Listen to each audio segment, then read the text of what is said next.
Драги гледачи, добар ден, добродојавте во најновото издание на Демократски импулс. Јас сум вашиот водител и уредник Трајче Китановски, а и денеска, како и минатите подкасти, ќе имаме за цел да ви ги прикажеме кандидатите за градоначалници и советници на политичката партија Демократи. Денеска со нас е кандидатот за градоначалник на општина Велес, господја Маријана Деловска, магистар по право. Да. Добре дојавте и чувствувате се како дома во наше студио. Добро ве најдов. Најнапред би сакал да ве запрашам, да ве замолам да се представите пред нашите гледачи која сте, што сте и пред велешани кои не ве познават. Јас сум Маријана Деловска, магистар по право со правосуден испит. Така. За жал не вработен. Така. Фамилиарен човек. Фамилиарен човек, мајка. Така. Така. Да. Искуство некое? Работно искуство, да, мало. Во согласно со македонските стандарди и прилики. Морам да ве запрашам, што ве мотивираше да се вклучите во политиката, поготово градоначалник не е така баш? Па пред се иднината, подобра иднина на моите деца и на сите деца во градот Велес. Кои се вредностите кои ги посетувате како човек, вака вредности и принципи, например? Вредности, принципи. Лојалност, работливост, искреност, помагање на народот пред се, чесност. Сите вистински квалитети кои треба да ги поседува еден човек, еден народен човек кој сака да помага на други луѓе и сака да биде корисен во својата општествена заедница. Зошто политичката партија Демократи? Што видовте кај Демократи што го нема во другите партии? Па затоа што пред се Демократи е единствена партија во Република Македонија која се бори за отворени листи. Значи пред се да влади поединецот, а не партијата. И така тоа ме мотивираше и Демократи да ги контактирам Демократи и да ми дадат прилика да го препознат квалитетот во мене и да ми дадат прилика и можност да се остварам како кандидат за градоначалник на Велес. Сега остатокот го одлучува народот, па ќе видиме. Така. Можеме да спомнеме, например, околу вашата визија. Ова беше првиот дел кога бевме за кај представувањето на вашата личност, но да кажете збор два, например, околу вашата визија и вашата мисија за општината Велес. Мојата визија за Велес е општината Велес да биде пред се општина на граѓаните, на обичниот народ, поблиското до нив, за подобар живот на народот, а не на одредена група, и благодетите кои ги добива општината од буџетот да ги уживаат сите граѓани. Жители од најсиромашните маргини, од подмаргините, најсиромашното население. Пред се во прв план ми е најсиромашното население на Велес. За некој се борам и за некој се мотивирам. Што би сториле за тоа население? Би отворила народни кујни со пари од општината. Би им помагала. Народни кујни, тоа е добра работа што ретко кој го прави во денешно време. Да. Можете да ни кажете, например, наредните 4 години Велес како град, како го гледате вие? Па првен во Велес треба многу промени, народни промени. Така. Основно нешто што ќе преземам во училишниот сектор ќе биде. Ќе воведам задолжителен училишен превоз за сите ученици на град Велес. Денес се дискриминирани. За мала група има превоз, за поголема група нема превоз. За таа цел треба да се направат нови комбиња и да се израдат соодветно постојки каде што има потреба. Тоа општината може да го реши и секое дете да си оди на училиште со превоз во Велес, затоа што Велес е небезбеден град, поритско место покрај куќи на скитници, луѓе кои возат со огромни брзини. И значи мора да се обезбеди да се реши тој проблем со превозот. Потоа ќе воведам задолжителна училишна ужинка во форма на училишна кифла со јогурче за основците и среднистите. Задолжителна би била бесплатна? Задолжителна бесплатна, да. Значи со буџетски средства од локалната самоуправа. И исто така ќе ги средаме и смените. Ќе воведиме првосменско, основците ќе одат само во прва смена на училиште, додека среднистите ќе одат во месечни смени. Прв месец ќе одат прва смена, втор месец ќе одат втора. За разлика од сега одат на неделни смени, што представува малтретирање за детскиот мал организам. Значи подобро е основците да одат првосменско училиште. Без разлика на училиштето, да, од прво до 8. Додека среднистите можат на месечни смени да одат на училиште. Покрај тоа ќе воведам и училиштата да работат да имат часеви во еден кабинет. Сега во одредени училишта ги малтретираат децата, ги шетат од кабинети по кабинети. Например, ако има на покрај тоа што пешачат до училиште по ридски предели по половина час и повеќе до и од училиште, морат да трчат и, например, ако имат на прв спрат англиски, морат на трети спрат по скали да одат на македонски. Така, и постојано трчат во зградите. Ке си имат во една училница, тука ќе сидат професорите, како што учевме и ние кога бевме мали. И освен во одредени предмети каде што е неопходно да одат во друг кабинет, например хемија, физичко. Така. Тоа треба да се среди во Велес, не ги малтретираат децата за сметка на професорите, не треба така да биде. Освен, сега спомнавте некои проекти за образованието, но во други некои гранки, дали имате нешто да понудите вака? Да, субвенционирање за изградба на оджаци. На субвенциите ќе се однесуваат само на тие што е на минимална плата или со 2 минимални плати, за да се граѓаните да изградат повисоки оджаци за со цел да се намали загадувањето. Исто ќе се имплементираат и ќе се вградуваат и прочистувачи на воздух. Во зависност од реонот со најголема загаденост, ќе има и најповеќе прочистувачи на воздух, меѓутоа градот ќе биде исполнет со такви прочистувачи на воздух.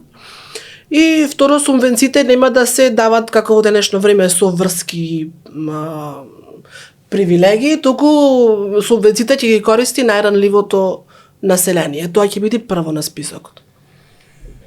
Така, да ве запрашам, вие сте жител на Велес. Да. Денеска во Велес. Да.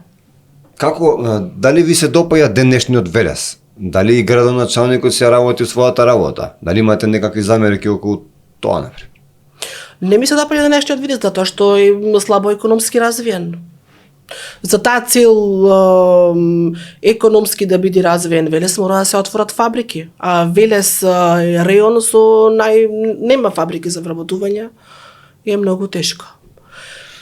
За таа цел можеби треба локалната самоуправа целосно да се децентрализира од власта, да има како најблиску до народот, да има целосна контрола кон помагање на економската состојба на населението, да може и локалната самоуправа да гради фабрики со цел да се вработува луѓе.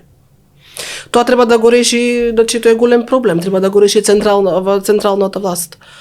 Меѓутоа, јас ако станам градоначалник, која би станала, тогаш агенцијата нефункционална за вработување во Велес би ја преселила во општината, че ќе му помагаме на луѓето да барат работа во приватниот сектор, затоа што приватниот сектор работи само по препорака. Од една страна го кријат на подмолен начин и го окупираат државниот сектор, а од друга страна приватниот сектор работи само на препорака од своји блиски луѓе. Така многу се отежнува вработувањето. Моја цел ќе биде секој што ќе побара помош од општината за вработување, општината да се залага да му најде работа и во приватниот сектор. Че мора да работат луѓето, мора економијата да постои. Без економија нема живот. А и денеска горлив проблем на Велес е тоа што пола велешани се вработија во Гевгелија, во казината. Може би имате и такви информации. Може би работат, ама тие огласи постојано циркулираат, дали ги бркаат, ги вработуваат, не знам.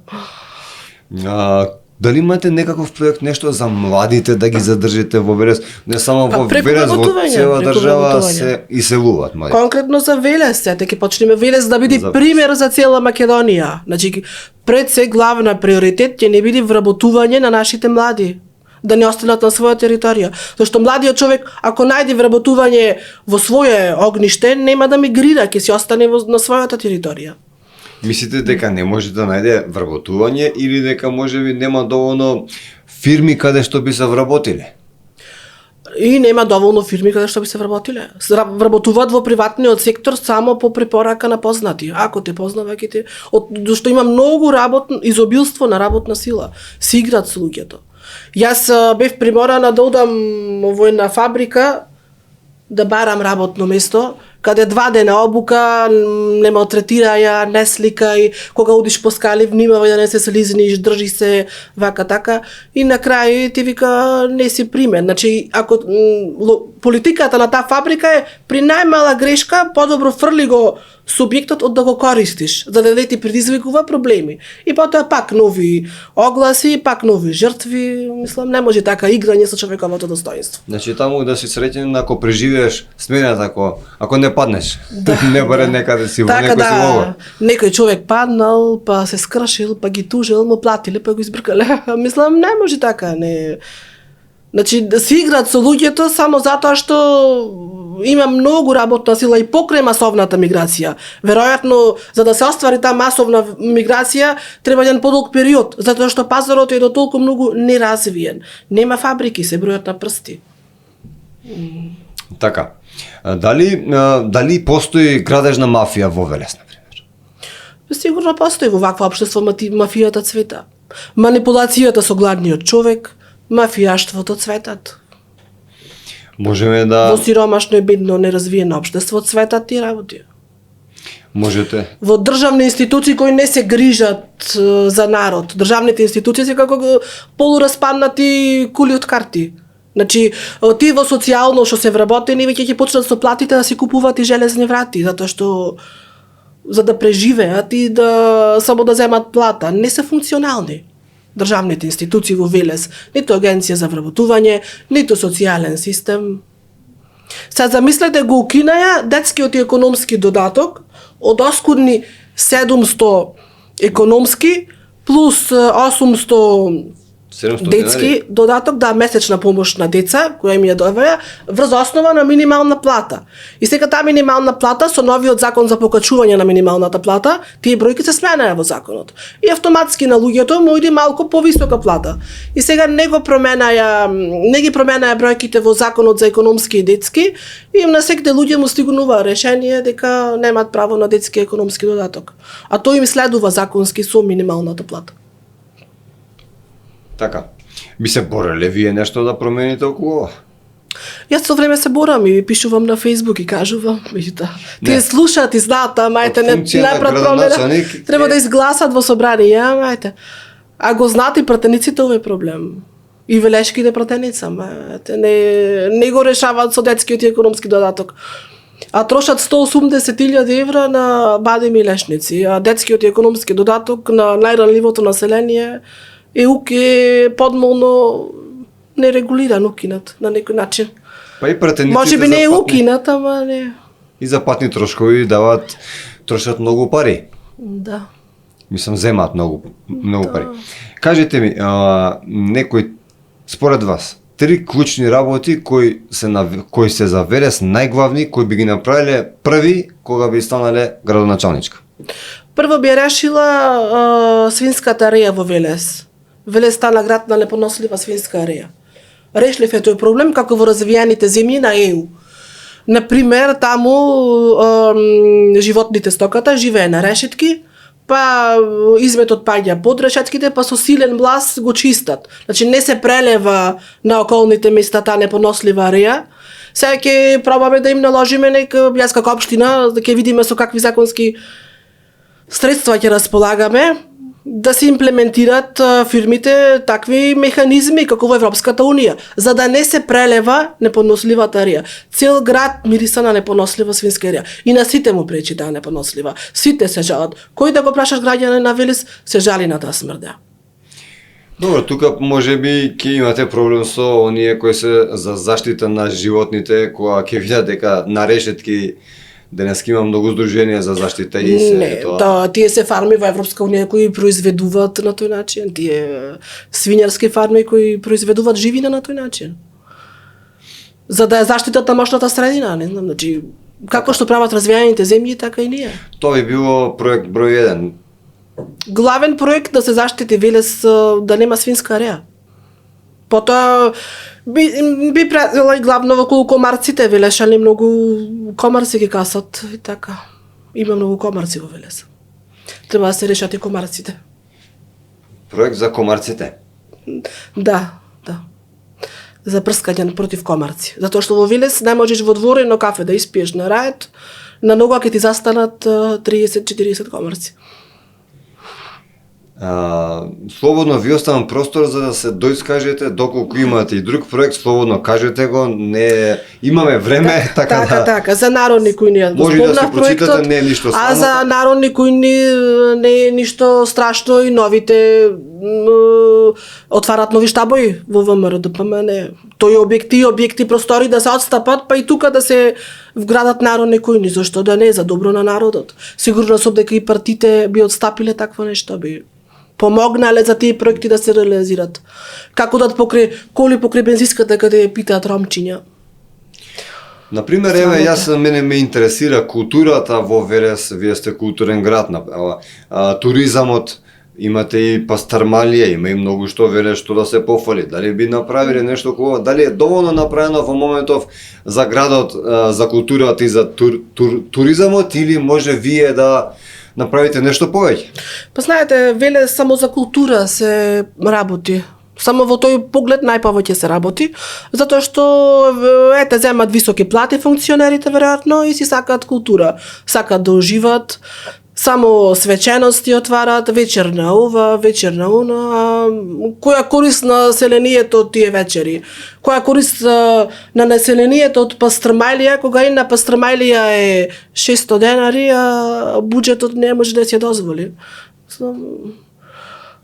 Но добро, треба, јас ќе ги продолжам тие традиции, зашто ги сакаат, ако ги сакаат велешани, нормално за да имаат разонуда, културни, меѓутоа малце би го намалила нивниот обем. Поќе би огледала народот и за добро на народот, да има сите да имат корист. Дали денеска Велес... Не само разонуда на богатите велешани.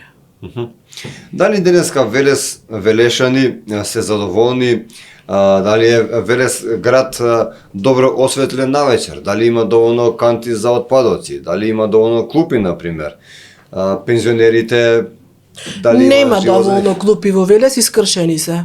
Јас ќе им воведам како во Јапонија што имат клупи.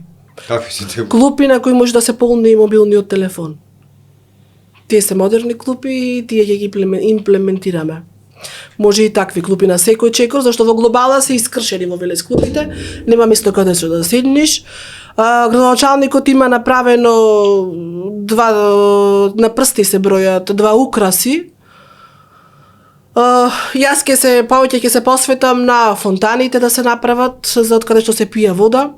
Исто имам во плани одредени игралишта, особено игралиштето кај трговскиот, кај Кам маркетот, тука има еден голем простор и луѓе кои живеат во околни згради. Значи на тие луѓе им треба место каде што ќе можат да се рекреират. Пред нив има еден огромен простор кој воопшто е запоставен, зафрлан, а тој простор може да се изгради фудбалско и одбојкарско игралиште.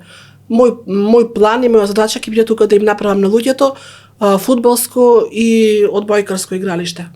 Парк, например, некој дали имате парк за деца или парк има паркови за деца, ама сега тие ги прават, меѓутоа по 2 години пак се кршат. Сега поставија и камери. Тие ќе гледаме да се прават со посврст материјал, зашто мало време е. Една година направени, другата веќе искршени. Дали е до цврстината на материјалот, дали е некој друг проблем, не знам. Меѓутоа тие треба да траат. Јас имам впечаток дека тие игралишта. Бидејќи живеам тука во Македонија, имам впечаток дека и железни клупи да ставите, ќе ги искашат. Добро, Така сега. да повеќе моја една Ќе поставиме и камери идеја, на секое место, така. Може тоа, така. Таков е Идеја моја, доколку нормално ви се допадне, а тоа е можеби едукација кај помладите зошто не треба да Не, кршат. знаете, едукацијата иди од фрустрацијата. Ете, например, во паркот кога чекам, например, кога се седам, ете млади тука ученици има одоколу, и сега овие што се основци си го фрлат љади кифла и си ја го фрлат отпадот во донив, во корпата.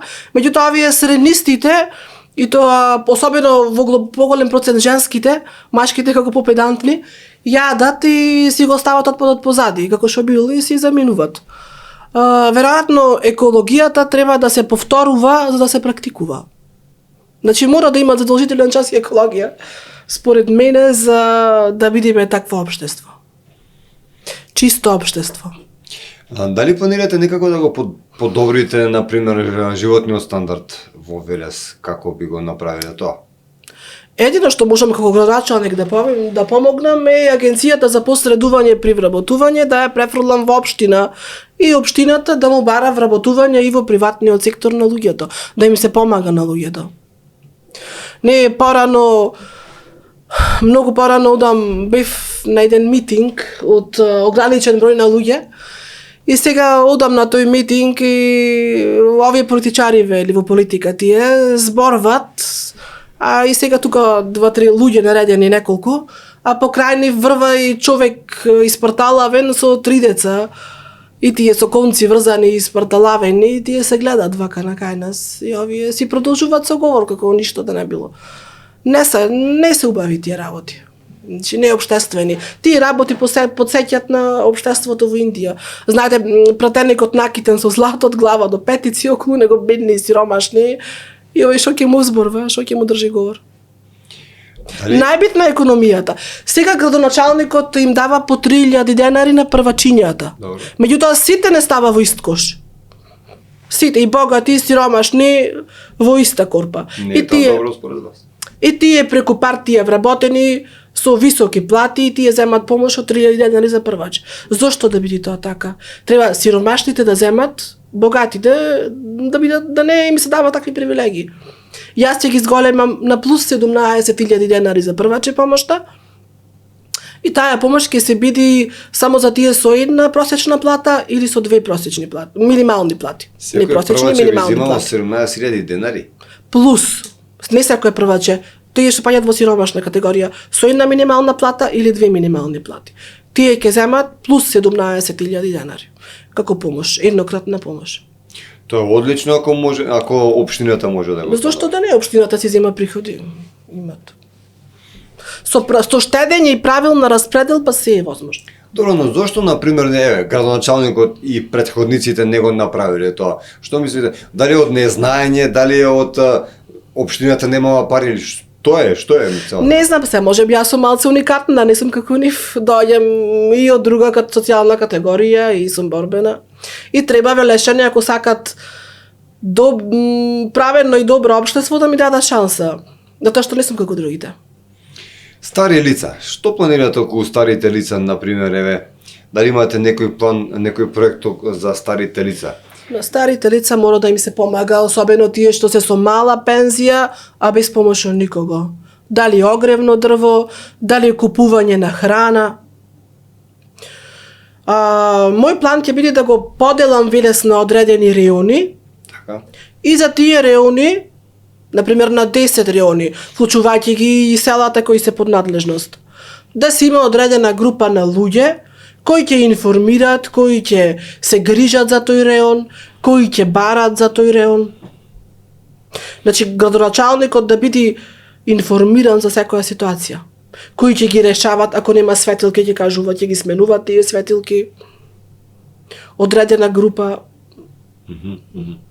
Дали имате проблем Велес како Велес со депонија? Да, има, како и села Македонија. Од осамостојувањето до денес, Македонија гради само патишта и конечно дојде денот да се затрупа и во сопственото ѓубре. Сите кажуваат дека има ѓубре, но никој не дава решение како да се справиме со тоа ѓубре. Моја цел ќе биде отварање на рециклирачки центар и во тој рециклирачки центар ѓубрето ќе се рециклира, сортира, рециклира.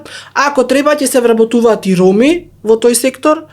Ромите како најголеми собирачи на ѓубре, не велам дека само ромите собираат ѓубре, собираат и други, без разлика на националноста. И тие производи повторно ќе се враќаат во употреба, дали по државни институции, дали по училишта, хартијата по училишта и други производи, дали во државни институции, дали ќе се продават по ефтина цена на населението.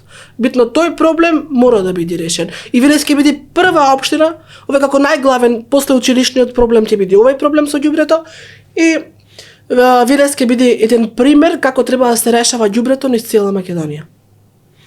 Браво, доколку успеете да го направите тоа така, би било супер. Така. Но, што планирате да правите околу спортот? Спортистите, Велес има и фудбалски клуб, например. Знаете, не се игра со гладен стомак. Со празен стомак не се игра. Најбитна е економијата, но секако тука и спортот. Ете реков дека каде има потреба ќе изградаме игралишта. Ќе изградиме и нови и ќе ги реновираме постоечките. Се разбира тоа на дојава од граѓаните. И ние ќе истражуваме каде треба ќе се гради. Дали некако планирате да решите со криминалот во Велес? Како тоа? Криминалот е општествена на цела територија проблем. Криминалот цвета во корумпирано општество, и мафијашко цвета нормално и криминал и сиромаштија.